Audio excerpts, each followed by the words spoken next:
Ami de Jésus, oh, quelle joie pour un ignoble comme moi, d'avoir toujours un tel ami pour me conduire au ciel.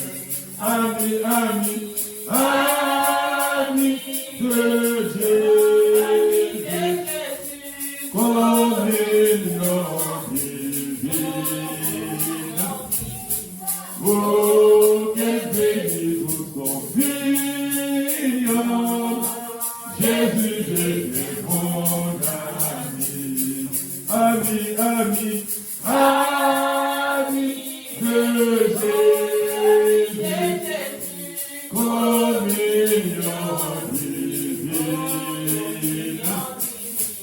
Oh, quelle bénédiction confiance,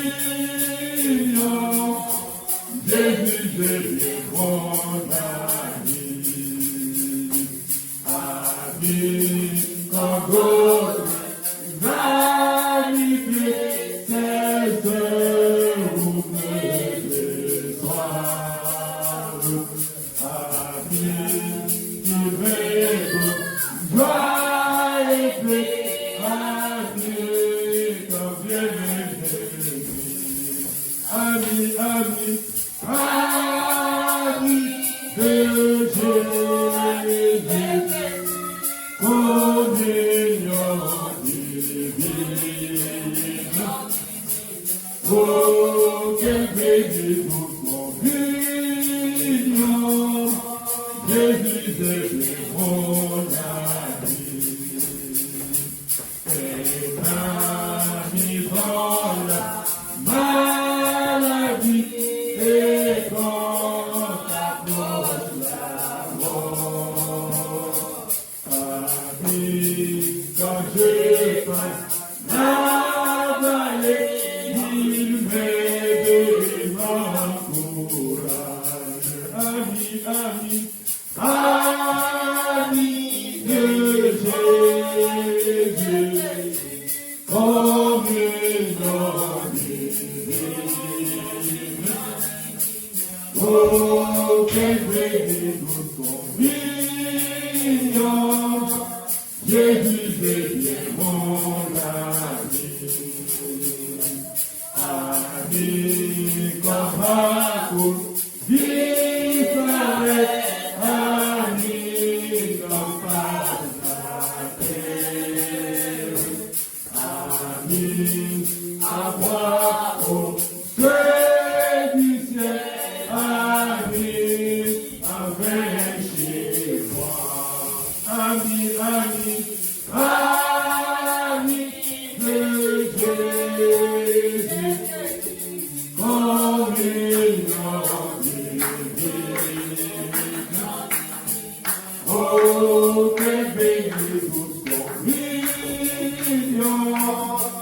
Jésus, Jésus, mon ami.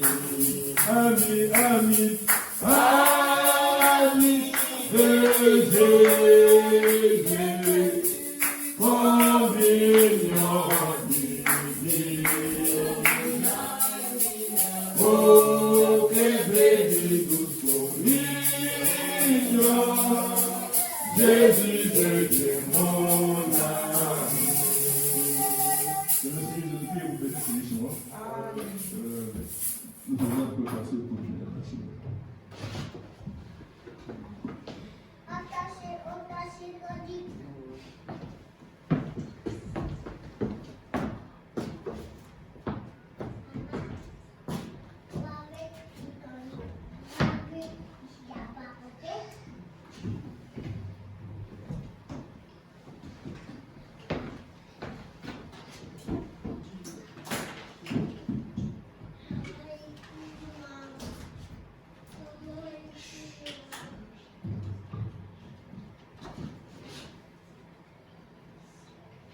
Le Seigneur vous bénisse. Amen.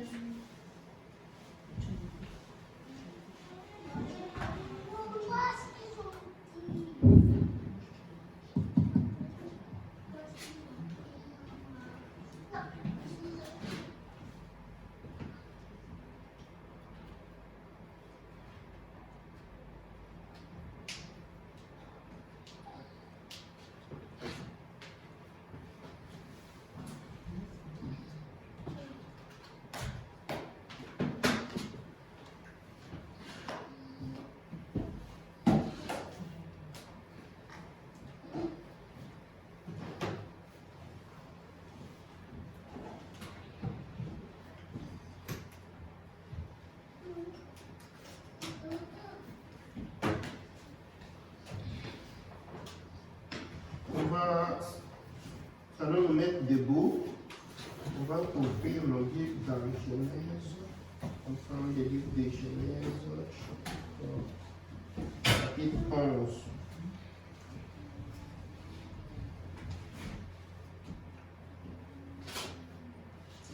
Genèse 11. Appelez du premier au 9e verset. Genèse chapitre 11. Toute la terre avait une seule langue et les mêmes mots. Comme ils étaient partis de l'Orient, ils trouvèrent une plaine au pays des Chinéas et ils y habitèrent. Ils se dirent l'un et l'autre, allons, faisons des briques et cuisons-les au feu. Et la fabrique leur servit de pierre et les bitumes leur servit de ciment. Ils dirent encore, allons, bâtissons-nous une ville et une tour dont les sommets touchent au ciel. Et faisons-nous un nom, afin que nous ne soyons pas dispersés sur la face de toute la terre. L'Éternel descendit pour voir la ville et la tour que bâtissaient les fils des hommes. L'Éternel dit, voici, ils forment un seul peuple et ont tous une même langue. Et c'est là ce qu'ils ont entrepris. Maintenant, rien ne les empêcherait de faire tout ce qu'ils auraient projeté. Allons, descendons, et là confondons leur langage, afin qu'ils n'entendent plus la langue les uns des autres. Et l'Éternel les dispersa loin de là, sur la face de toute la terre.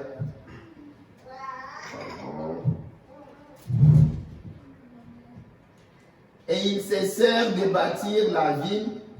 C'est pourquoi l'on l'appela du nom de Babel, car c'est là que l'Éternel confondit les langages de toute la terre, et c'est de là que l'Éternel les dispersa sur la face de toute la terre. Prions le Seigneur.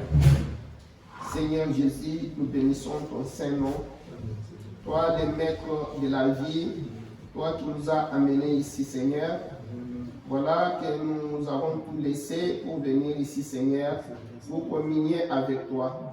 Sois parmi nous, notre Dieu et notre Père. Bénis tout ce que nous allons faire ici.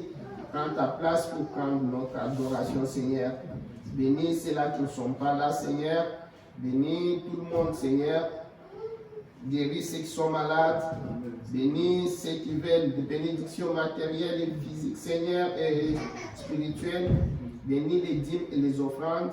Bénis aussi la parole. Commence avec nous parce que nous t'avons ainsi demandé dans le nom du Seigneur Jésus, notre Sauveur. Amen.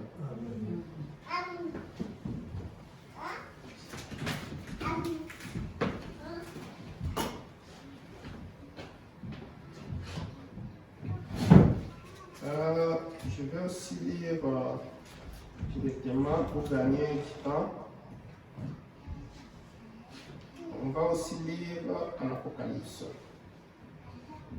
Apocalypse chapitre 2, versets 12 à 17. Apocalypse.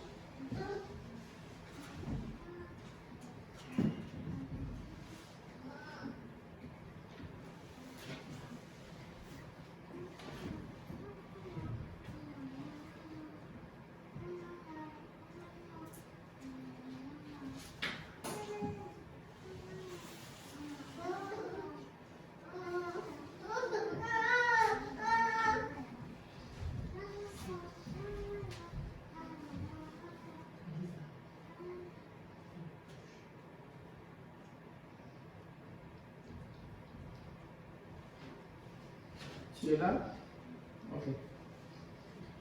Écrit à l'ange de l'église de Pergame. Voici ce que dit celui qui a l'épée aiguë à deux tranchants. Je sais où tu demeures. Tu sais, je sais que là est le trône de Satan. Vraiment, retenez ça. Je sais que là est le trône de Satan. Tu retiens mon nom et tu n'as pas renié ma foi, même au jour d'Antipas, mon témoin fidèle qui a été mis à mort chez vous, là où Satan a sa demeure. Mais j'ai quelque chose contre toi, c'est que tu as des gens attachés à la doctrine de Balaam. Ça c'est un.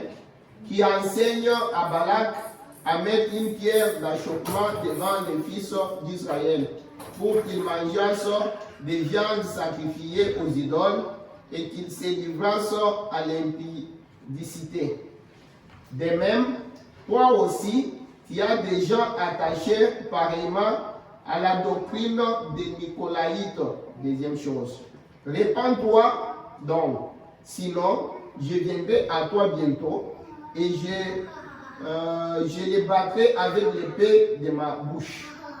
Que celui qui a des oreilles entende ce que l'Esprit dit aux églises. À celui qui vaincra, je donnerai de la manne cachée et je lui donnerai un caillou blanc. Et sur ce caillou est écrit un nom nouveau que personne ne connaît, si ce n'est celui qui le reçoit. Le Seigneur ajoute les bénédictions à sa parole. Dans le cœur de Dieu, je voulais lire quelque chose ici. C'est 1 sur 1 million.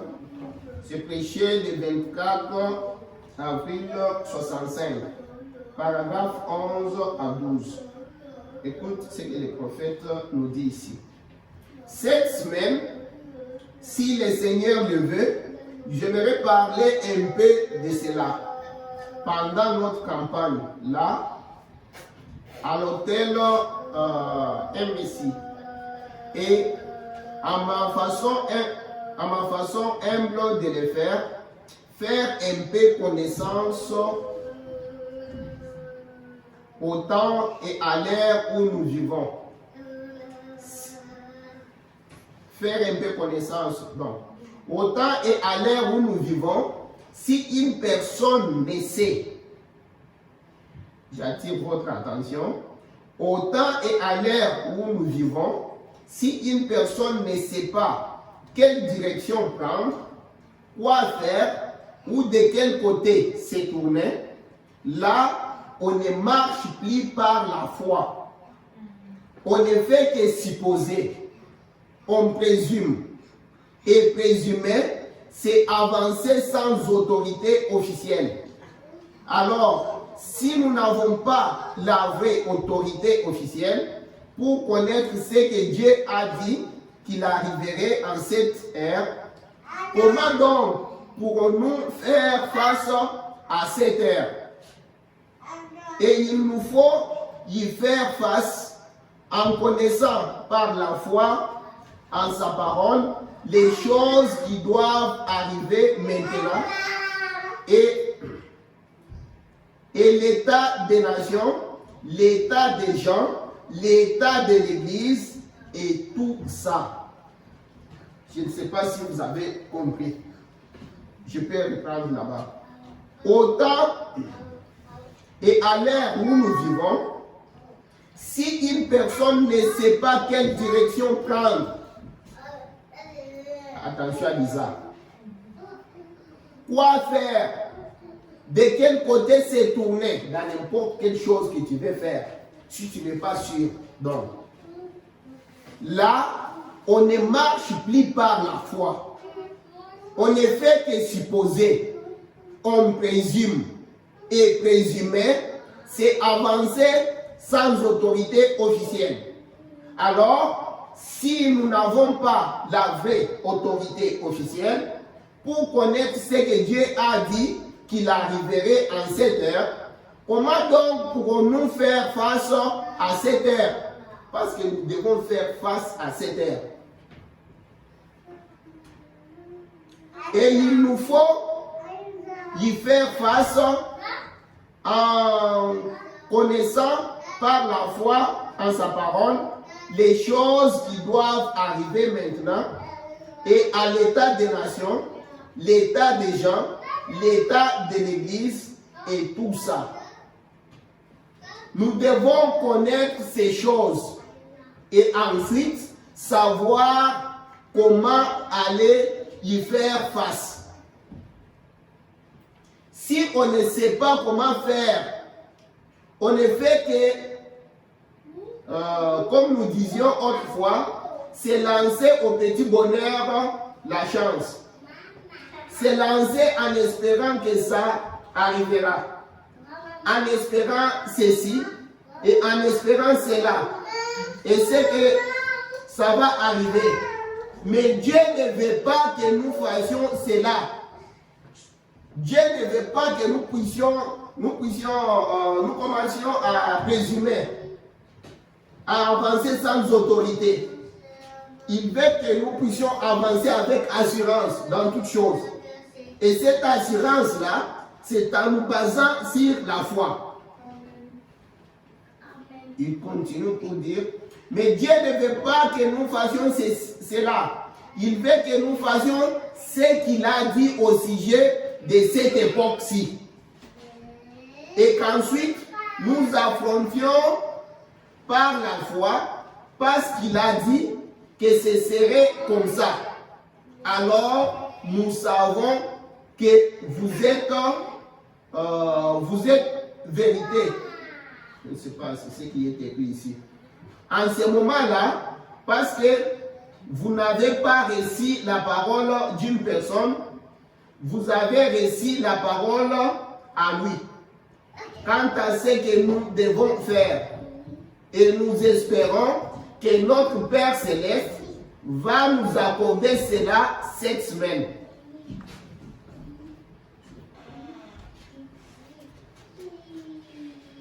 En nous basant sur cela, je vais prendre... Nous sommes toujours dans la révélation du Seigneur Jésus-Christ, parce que nous étudions les messages et les messagers dans les 7 âges de l'Église. Si vous prenez l'exposé des 7 âges de l'Église, vous allez voir que partout là c'est écrit, dans chaque page là c'est écrit, la révélation du Seigneur Jésus-Christ.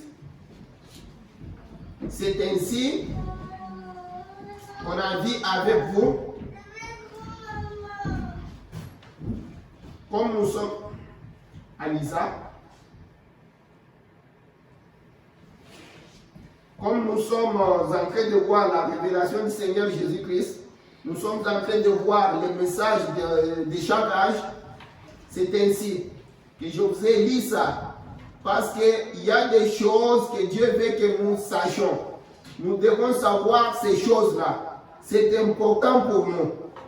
C'est ainsi que les sujets que je vais prendre ici, ça va être mélange de la religion de Babylone au christianisme.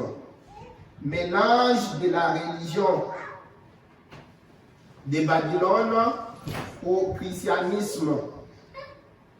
Vous savez, le prophète nous a dit quelque chose que j'ai essayé de vous rappeler ces jours-là.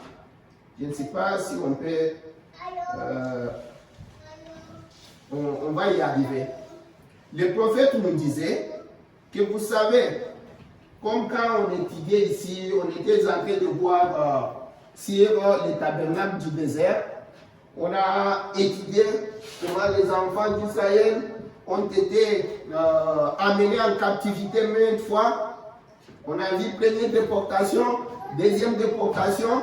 On a vu comment Jérusalem était envahie. On a vu comment toute la période là, Jérusalem sera foulée aux pieds par les nations jusqu'à ce que les temps des nations soient accomplis. Jusque là, Jérusalem est toujours foulée aux pieds. Maintenant, pendant toutes ces périodes-là, il n'y avait que, on les prend, on les disperse. Et puis on rentre. C'est ainsi qu'on avait vu même la prophétie, notre prophétie qu'on a étudiée ici, où on disait, qui est écrit dans la Bible, on parlait de Rachel. On disait, on a dit cela. Et puis, c'était quoi? C'était toujours pendant toutes ces déportations-là. Maintenant, nous avons vu, le prophète nous dit, je ne sais pas si on peut aller là-bas, je pense que c'est 180.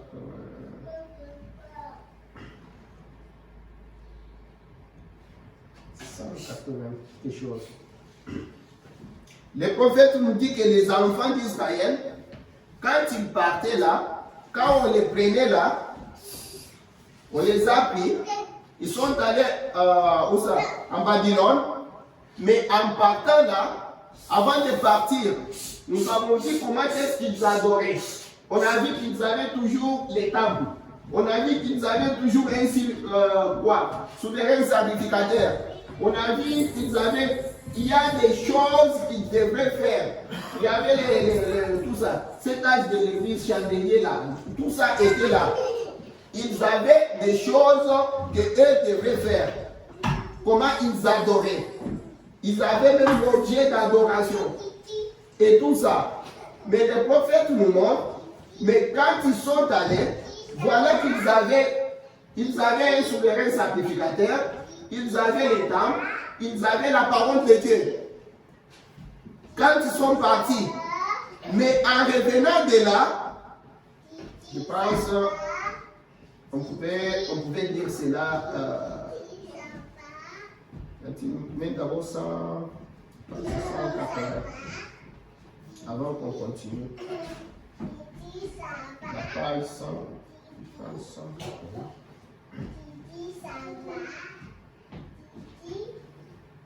Il nous dit, ils sont partis comme ça. Maintenant, quand ils retournent, ils avaient maintenant autre chose.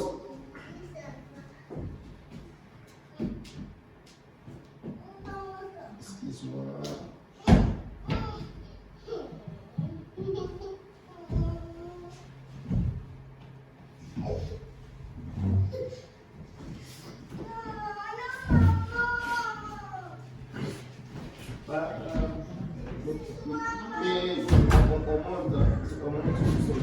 On monte 181. On va lire.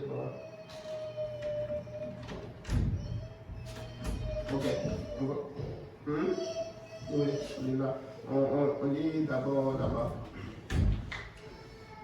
Le prophète dit ici, dans cet âge de Pergame, là où on a lu, cet âge de Pergame, le Seigneur dénonce des doctrines. Il est la doctrine de Balaam qui à Baal-Péor, a introduit en Israël l'idolâtrie et l'excès coupable. La doctrine des Nicolaïtes, qui dans l'âge d'Éphèse n'existait qu'à l'état d'œuvre. En associant cette dénonciation avec les faits qu'il souligne que Pergame est le trône de Satan. Écoute ce qu'il dit. Qu'il souligne que Pergame est le trône de Satan.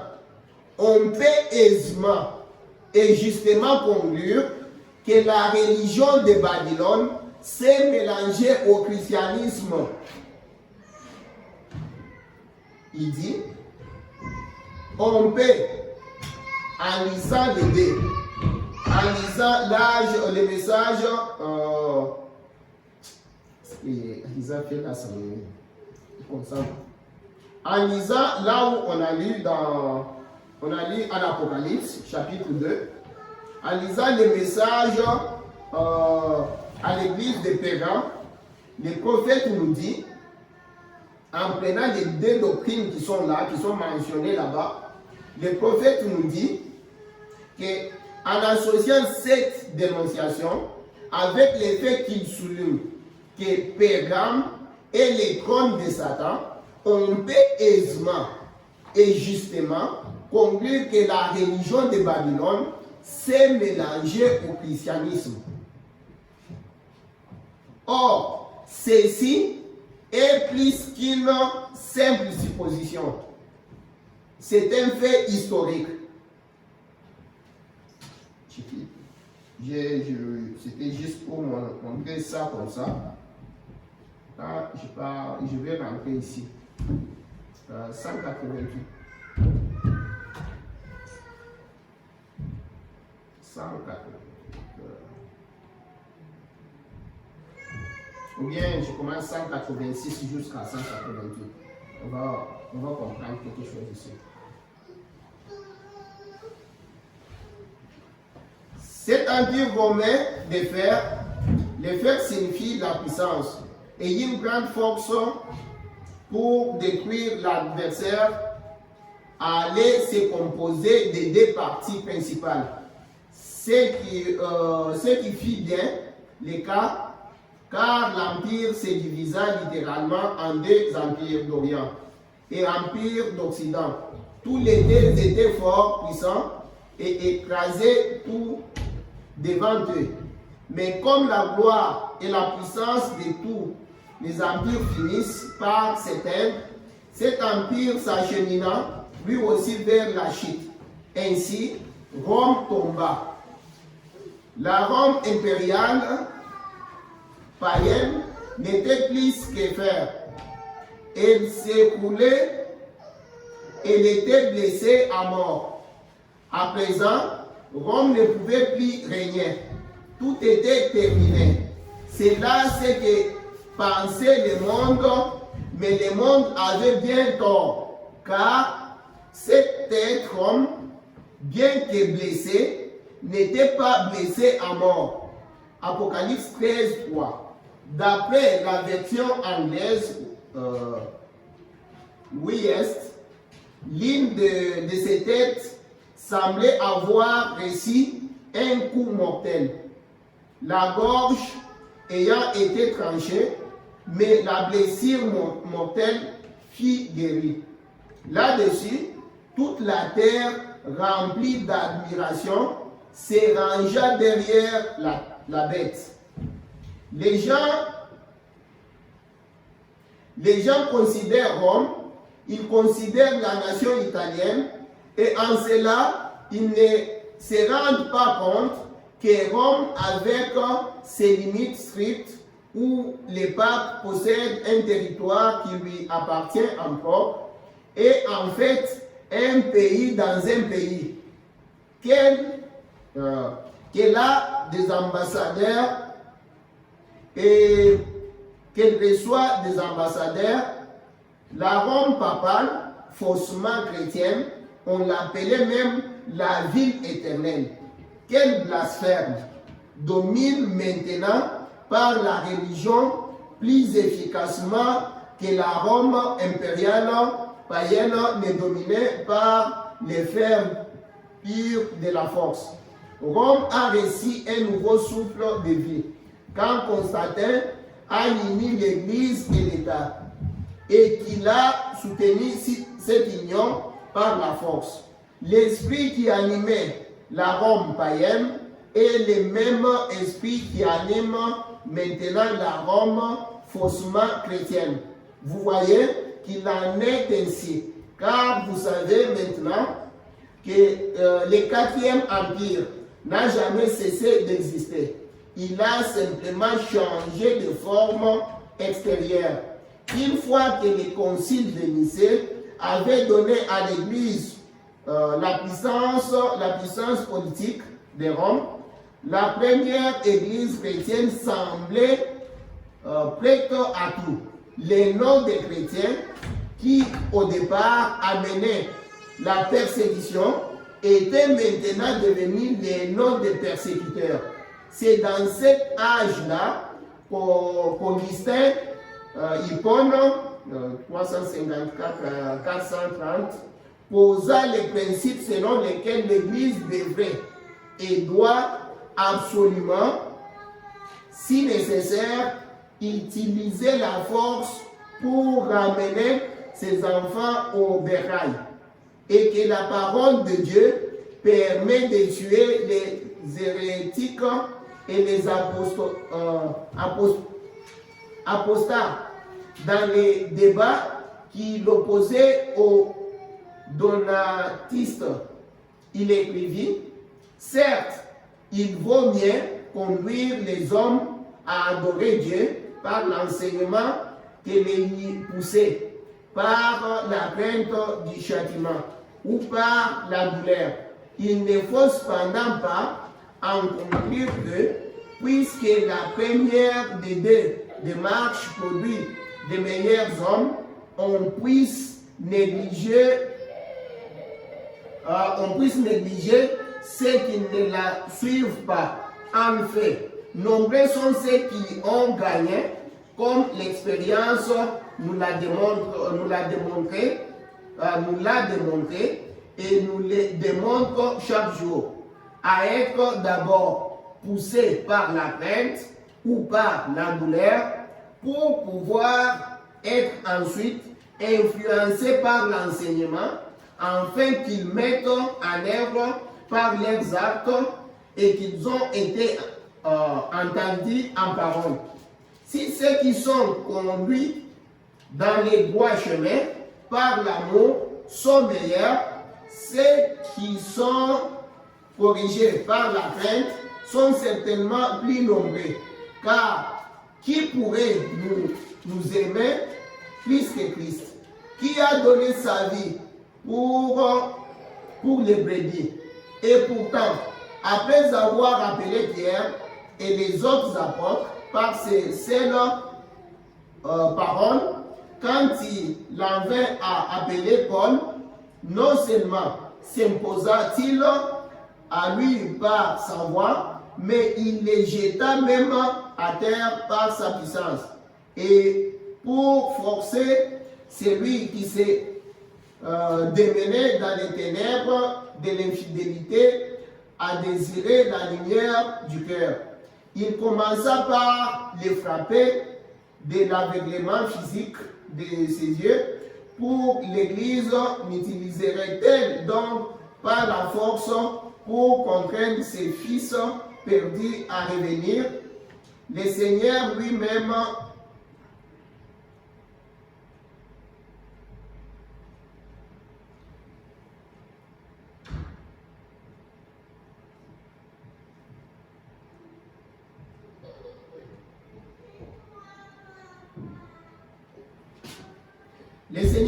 a dit, va dans les chemins et les longs des haies, et ce que tu trouveras, contrains-les d'entrer, si donc la puissance que l'Église a reçue, selon l'ordre divin, au temps convenable, par le caractère religieux et la foi des rois, si cette puissance est l'instrument au moyen duquel ceux qui se trouvent dans les chemins et les noms des haies, c'est-à-dire dans les hérésies et les schismes, sont contraints d'entrer, que ceux-ci supportent donc d'être contraints. La soif des sangs prenait de l'ampleur. La fausse vigne en Espagne poussait maintenant l'empereur Maxime a participé aux assauts. Je saute, je vais aller au... Vous avez dit quand même l'idée. Je commence là où c'est... Tu peux monter. Monte un peu. À partir de... Oh. Ici. Je saute. Vous avez déjà l'idée. Je saute. Ouais. Je commence par là. Je voudrais qu'on lise, parce que c'est l'histoire. Or, je n'ai pas encore abordé les points historiques que j'avais promis de traiter. Écoute ce qui suit. Le mélange de la religion de Nimrod, c'est là où j'ai pris mon sujet. Le mélange de la religion de Nimrod avec la promise de traiter, je ne vois même pas bien ici. Oui, le mélange de la religion de Nimrod avec la religion chrétienne. Oui, c'est là où j'ai pris mon sujet. Vous vous souviendrez, Datal s'était enfoui à Babylone. Suivez, c'est ici l'endroit que je vais comprendre. S'était enfoui de Babylone à Pergame et avait établi son royaume hors d'atteinte de l'Empire romain. Au fil des temps, ce royaume prospéra, entretenu par les dieux de ce monde. Plusieurs rois prêtres succédèrent à Attal jusqu'au règne d'Attal III, qui, pour des raisons que les dieux souverains seuls connaissent, légua son royaume à Rome. Jules César prit alors possession du royaume spirituel aussi bien que physique, car il devint le pontifex maximus de la religion babylonienne, ce qui faisait de lui un roi prêtre. Les rois devenaient maintenant prêtres. Ce titre fut transmis aux empereurs suivants jusqu'au règne de Maxime III, qui les refusa. D'après l'historien Étienne, c'est alors que le pape reprit la primauté que l'empereur avait rejetée. Et ainsi, il y a aujourd'hui encore un pontife dans le monde. Et il est véritablement le pontifex maximus.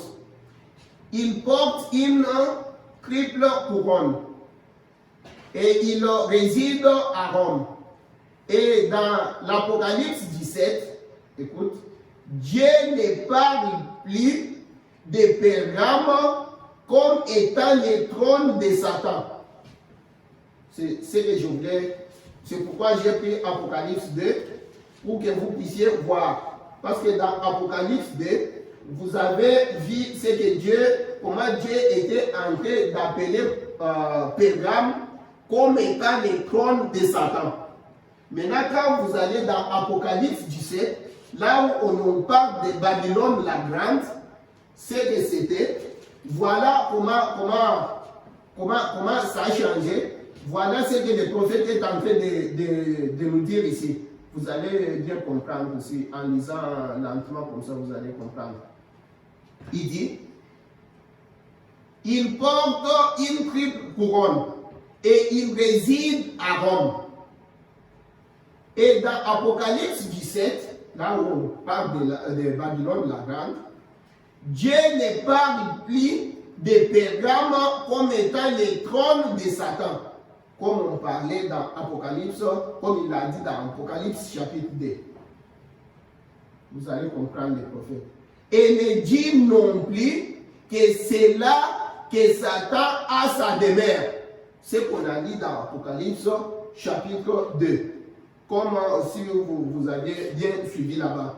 Pourquoi il dit comme ça? C'est ça ce que je voulais qu'on comprenne. Et ne dit plus que c'est là que Satan a sa demeure. Non.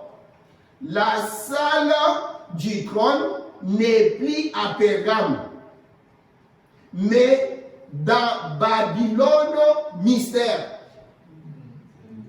Et n'est pas à Babylone, mais dans la Babylone mystère. Tu vois? Qui est maintenant à Rome. Elle est dans une ville bâtie sur cette colline. Le trône du diable. Là où le diable est incarné, c'est incarné là-bas, maintenant, dans un homme. Il dit, le chef de cette ville est Antichrist, car il a usurpé l'office du Christ, qui est le seul médiateur et le seul qui puisse pardonner les péchés. Oui, le pontifex maximum est parmi nous aujourd'hui. Je vois pas très bien ici.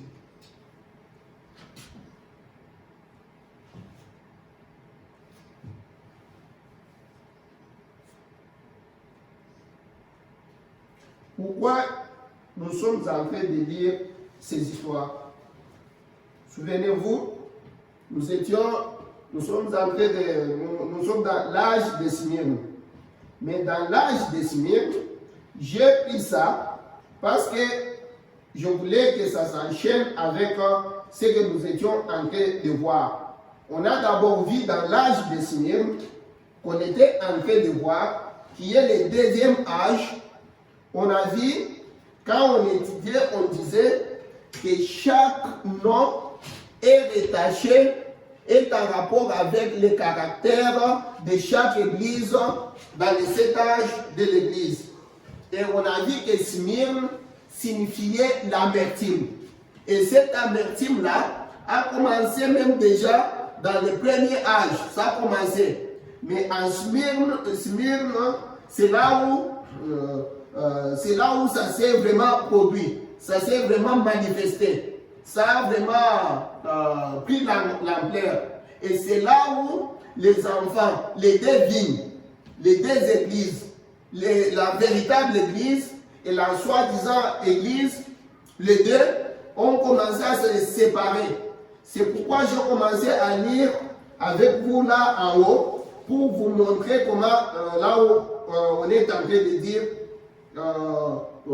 les désirs du sang, comme nous avons lu ici. Les désirs du sang a vraiment pris l'ampleur pour vous montrer comment la séparation a commencé et comment on a commencé à tuer les chrétiens. Maintenant, tout ça, j'ai fait pourquoi? Parce que vous devez savoir une chose. Le prophète nous dit, le prophète nous a dit d'abord on va lire ça après un jour, on va continuer.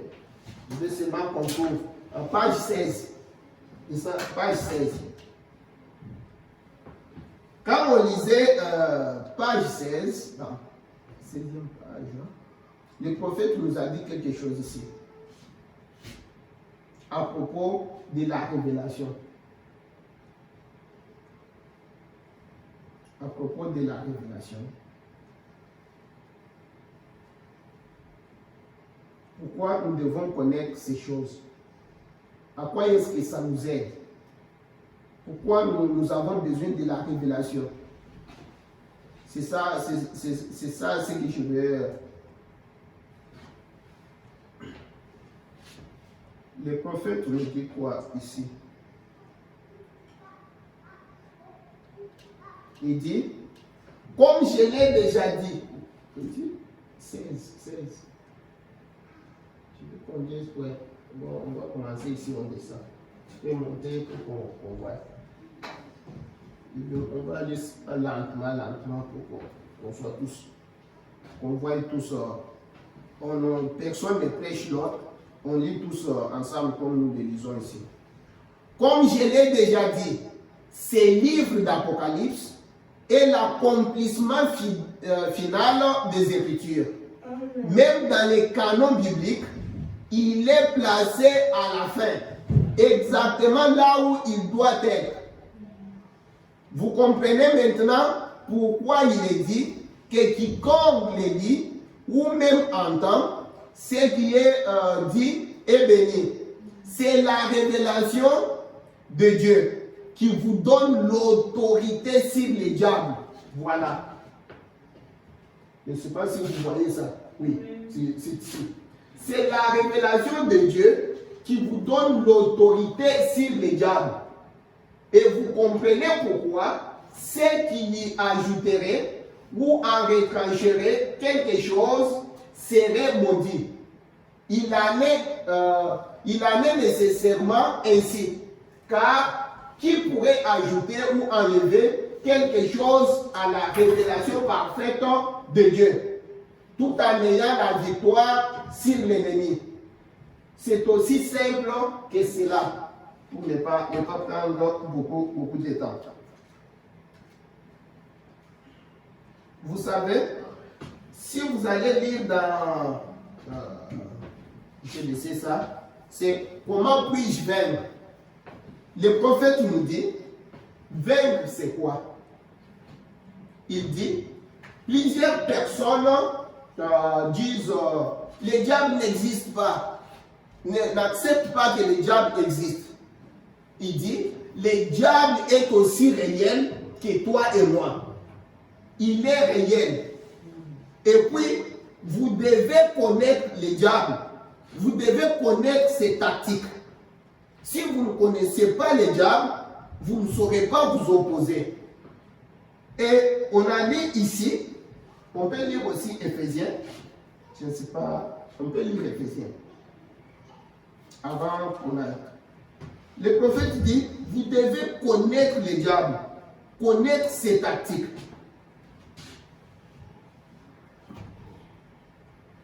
Éphésiens, je pense, chapitre 6. Éphésiens 6.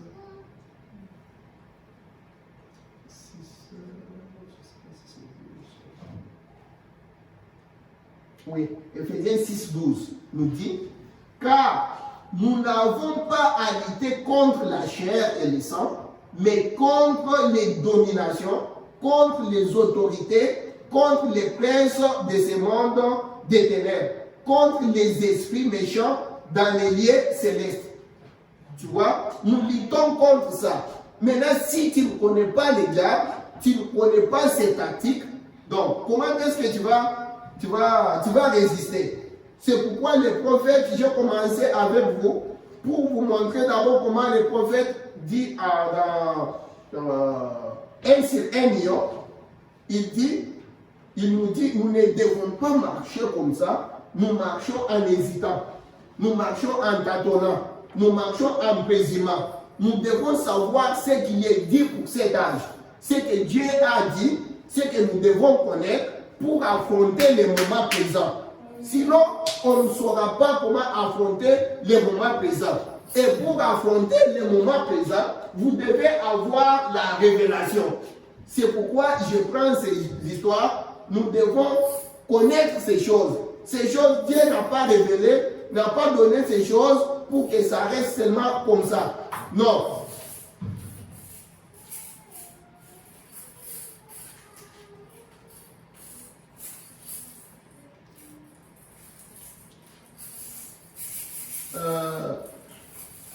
La vie de christianisme contre l'idolâtrie.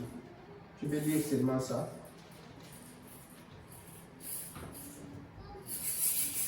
Christianisme contre l'idolâtrie, Lucien 12, 61. Descends.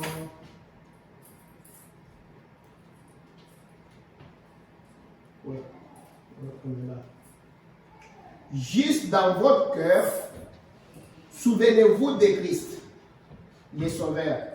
Rappelez-vous qu'il est mort pour vous.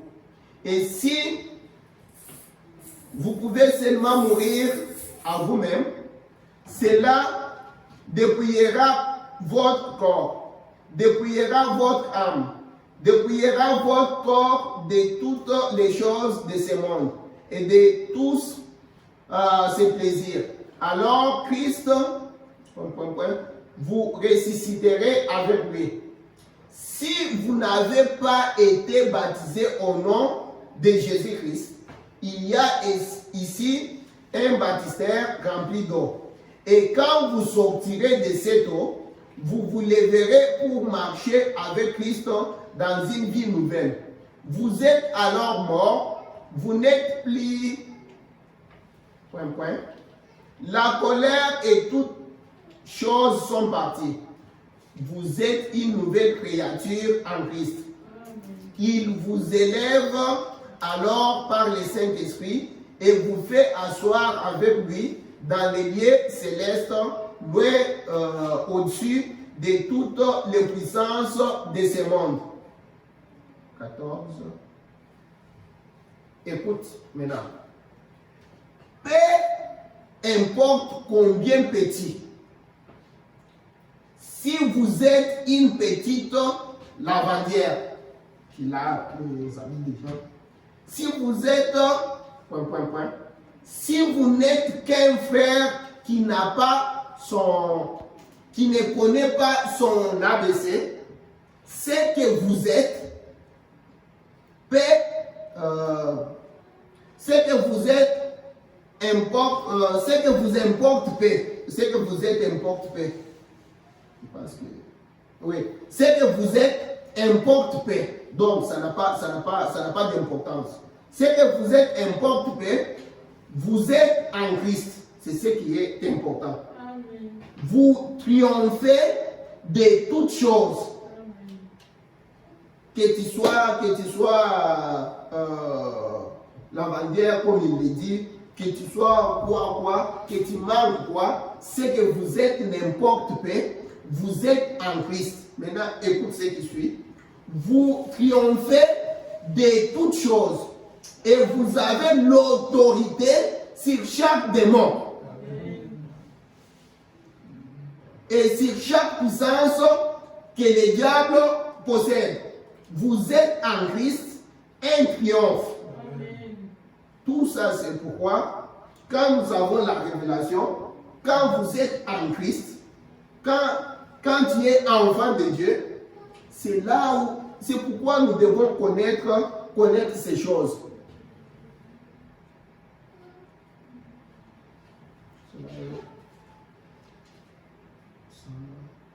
Je vais continuer avec. Là, je peux continuer. Ah oui, nous étions, c'était ça. Je voulais plus qu'on lise ça.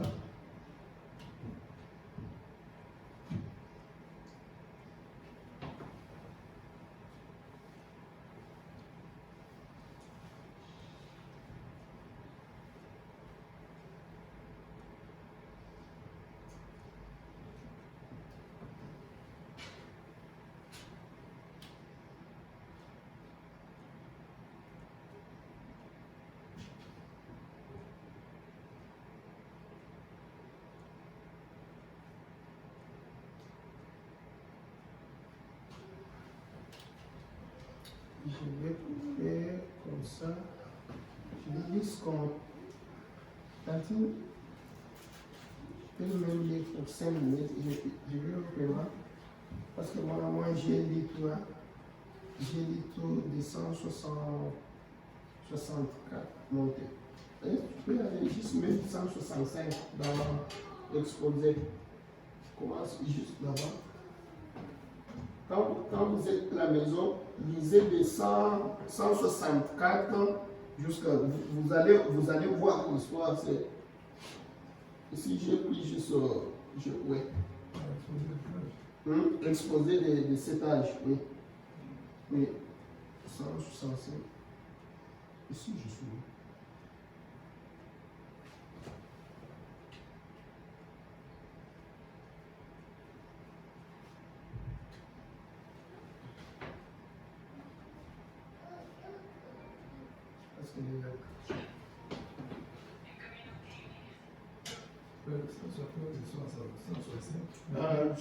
Page 164. Montre tout ça, on ne saura pas. Montre, je vais te montrer. On va aller ça, peut-être 174.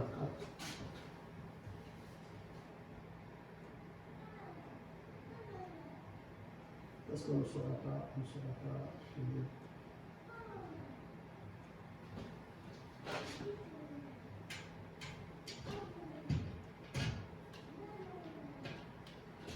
Oui. Si nous lisons ici, vous allez comprendre. Ça, c'est ce qu'on a mis. Jusque-là, tout ça, on a dit dans la Bible. Je vais juste. C'est là où les prophètes.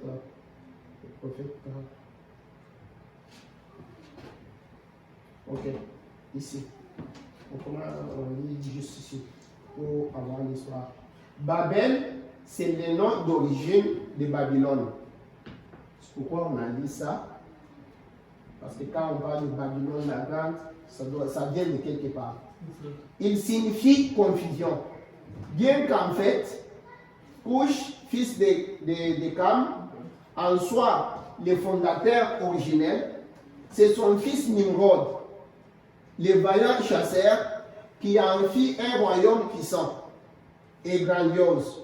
D'après les récits de Genèse 11, comme d'après l'histoire profane, Nimrod s'attacha à accomplir 3 choses. Il voulait, la première chose, édifier une nation puissante. Ça c'est un. Ce qu'il fit, il a réussi. Il voulait répandre sa propre religion. Voilà, deuxième chose. C'est pourquoi dans la religion là, ça se retrouve jusqu'à la fin. Ce qu'il fit, il voulait se faire un grand nom. C'est à quoi il parvint aussi. Ses réalisations furent monumentales au point concernant les royaumes de Babylone, la tête d'or de Nebuchadnezzar. Voilà, souvent ici. La tête d'or là de Nebuchadnezzar. Parce que souvenez-vous, on a 4 royaumes, n'est-ce pas? Qu'on a vu ici. Depuis Babylone, les Médo-Perses, les Grecs et les Romains. Comprenez d'où a commencé la chose. C'est pourquoi quand le Seigneur dit, Jérusalem sera foulée aux pieds par les nations, hein, jusqu'à ce que le temps des nations soit fini. Comprendre depuis ce temps-là, la tête d'or Babylone. C'est depuis ce moment-là que les disputes a bien commencé même dans l'église. Que les défis ont commencé. Écoute. Le royaume de Babylone, la tête d'or, parmi tous les gouvernements du monde, le fait que les Écritures s'identifient entièrement à Satan dans Ésaïe, chapitre 14, et dans Apocalypse, chapitre 17 et 18, vous comprenez quand on parle de Babylone la grande. Tu vois, c'est prouve que la religion de Nimrod a pris de l'ampleur et nous pouvons prouver par l'histoire qu'elle a envahi le monde entier et qu'elle est la base de tous les systèmes d'idolâtrie et les canevas de mythologie, même là-bas je ne vois pas très bien ici, je vois quand même bien ici, mais ça me fait. Même si les dieux portent les noms différents dans les différentes régions du monde, selon les langues que les gens utilisent. Il va sans dire qu'il s'est fait un grand nom pour lui-même et pour ses adeptes.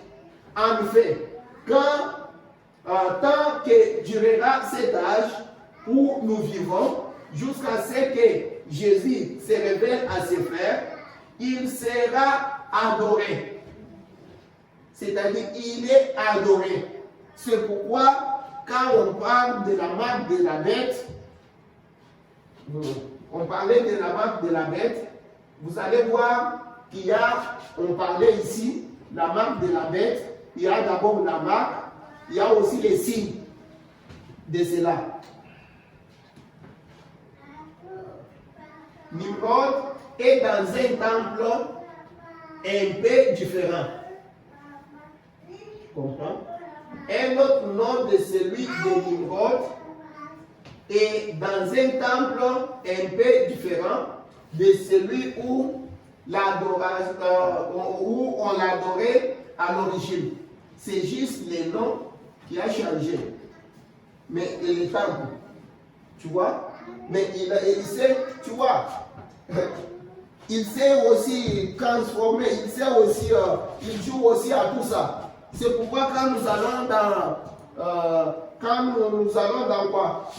Dans les sceaux, vous allez voir que le prophète est en train de nous montrer que j'appelle ces gens les acteurs, parce que Dieu lui-même change de forme. Tu vois aussi des cavaliers changent de forme. Ils changent de forme, ils prennent ceci C'est pourquoi Pierre nous dit, maintenant là, il est allé s'asseoir, même dans les temples, exactement, c'est ce que Pierre nous dit.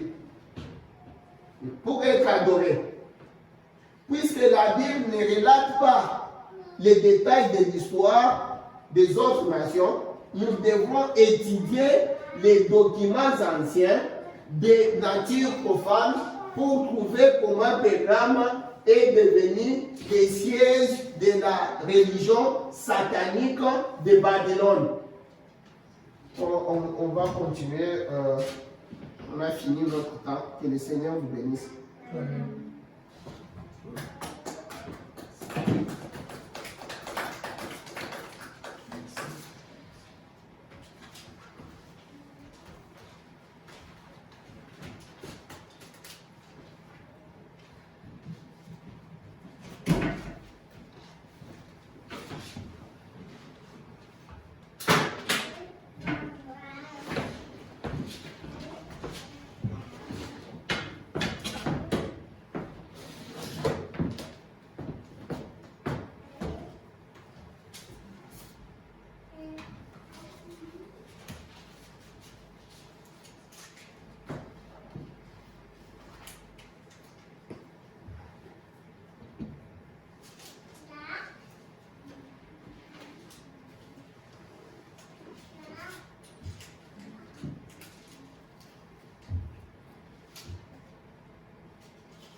Oh, que ta main paternelle me bénisse à mon coucher, et que ce soit sous ton aile que je dors, mon berger, que je dors, mon berger. Veuille effacer par ta grâce les péchés que j'ai commis, et que ton esprit me fasse obéir sans et soumis, obéir sans et soumis. Fais reposer sur ta garde mes amis et mes parents, et que ton œil regarde de ton ciel petits et grands, de ton ciel petits et grands, de ton se déploie pour consoler l'affligé. Donne aux pauvres un peu de joie, aux malades la santé, aux malades la santé.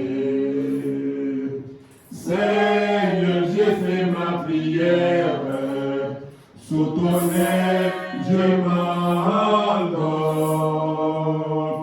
et de savoir qu'un Père plein d'amour veille au-dehors, plein d'amour veille au-dehors.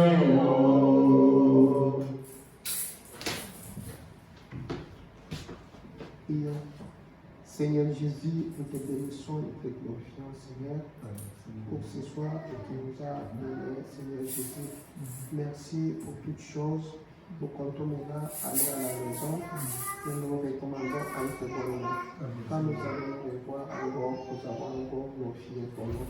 Nous t'avons ainsi demandé dans le nom de Jésus Christ, notre Sauveur. Amen.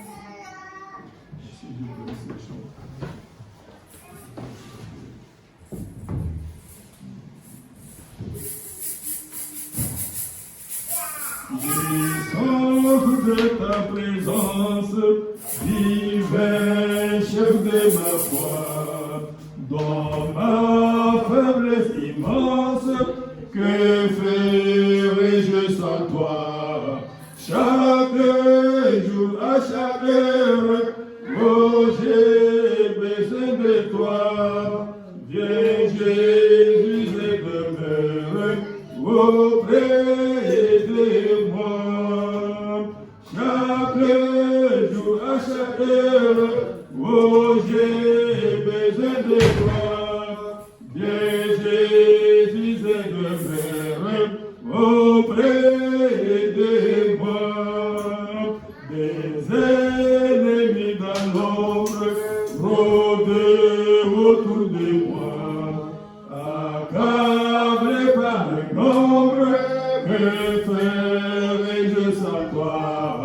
Chaque jour, à chaque heure, oh j'ai besoin de toi. Viens Jésus, c'est demeure auprès de moi.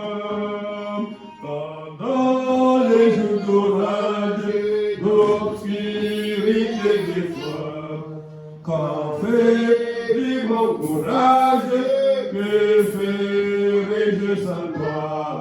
Chaque jour, à chaque heure, oh j'ai besoin de toi. Viens Jésus et demeure auprès de moi. Oh Jésus, ta présence, c'est la vie et la paix dans la souffrance et la vie à jamais. Chaque jour, à chaque heure, oh j'ai besoin de toi. Viens Jésus et demeure auprès de moi. Chaque jour, à chaque heure, oh j'ai besoin de toi. Viens Jésus et demeure auprès de moi. Que le Seigneur vous bénisse richement et nous demandons de nous protéger jusqu'à dimanche. Aujourd'hui, ma mère n'est pas là.